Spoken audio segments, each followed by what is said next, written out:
mwenge teka wendo kuteka usente teka ebintu byokweyambula ebintu byokuvuma ebintu byokuwemula yiwajjo kola ki wajjo kubanga akola so ngenda kusaba omuntu yenango liyo wankyuka njala tuge ekintu kimu omusajja gwe tulwanyisa si munnansi kyekisooka alina sente alina emmundu alina buli kimu bw'aba atinkudde olutalo ku social media nga lwa bigambo lwa kuvuma gwe biseera bisinga sooka olutula ebbali olwetegereze bw'omala oddekeredde olyoka oluyingira mutubalagayingira mu lutalo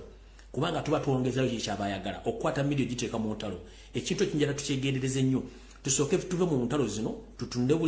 bulungi nnyo tulabe ensonga zino gizinagula otherwise bwe tunagenda ku pesi y'omusajja gyatwagalako ajja tufuula kyayagala kale naawo njagadde obaga mu kiggula lugikyalero nti tuli mu kulya naye katonga ajjula tuganya ofulumya information twetiiriridde buli muntu afuuse nampulira zibi bewowa sente bazirya basirika abantu tebakyayogera bw'oboogerako ng'ate bafuuka ekizibu kati ekyo si kyegenda okuba ekizibu kyaffe kiri nti buli muntu agula amatu abere ku vidiyo eno kekabadde akalowoozo ka leero njala mwotagingire abalangira n'abambejja basaava ne bannaava ab'amasaza ga Buganda ab'amagombola bajjajjaffe ab'emituba n'ab'ebika njala bere ku vidiyo eno amawulire genze nago mu kutandika ligangire babeera amalungi era njala mu ntyo nawo oli osobole okuba nga owulira bulungi ensonga ze ngenda okwogera ndoza kantandike n'ekigula lugikyaleero ndyoke ngende ekigula lugikyaleero kino obubaka buno njala bugende eri Yoseeri tibahabulu tabasira mutano wakali nsete temuzezedde ensanga bisibe obubaka buno bwampereddwa omuntu omu akumanya ennyo era nga yakola omulimu gw'amaanyi okuleeta mu ggwanga Uganda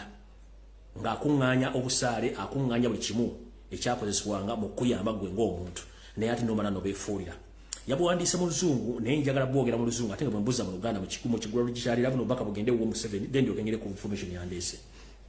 alright bugenda bwe buti Kabaka's appearance the silence of Katikkiro Mayiga on Kabaka's health condition not frequently appeared in the public for his subject nti okubulawo kwa Ssaabasajja Kabaka amagulu nyondo n'okusirika kwa Wasanya Kalo Charles Peter Mayiga ku bulamu bwa Ssaabasajja Kabaka n'obutalabikako eri abantu be mu ggwanga lya Buganda era ne bugenda maaso ne bugamba buti the secret foreign trips for treatment departure and returns are always in secrecy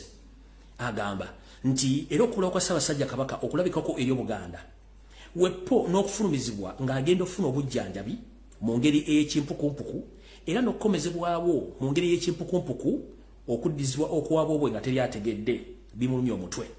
n'agamba bw'ati Museveni's rumors of poisoning the Kabaka security details under the oversight of SFC agamba nti ebigambo ebyogerwa nti Yoseeri tebahabulwa n'akabinja ke be bawa Ssaabasajja Kabaka kanyokawulire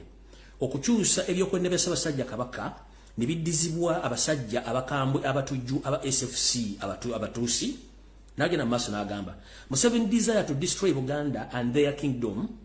Katikkiro being regular propagandist of the regime tugenze maaso akugambye nti okwagala kwa Museveni okusanya Buganda n'agamba ne Katikkiro wa Buganda okubeera nti y'omu ku bantu abatambuza engambo ezitaliko mitono amagulu ng'asasulira bannamawulire ku TV ku radio ne ku mitimbagano gyonna okuba nti bakola ekintu ekiziyiza okuba nti gavumenti egiwamu omukono mu kibya n'okuba nti ye kennyini yeekumira mu ntebe nga tavuddeewo ne tugenda mu maaso ebbaluwa ne gamba eti there are signs of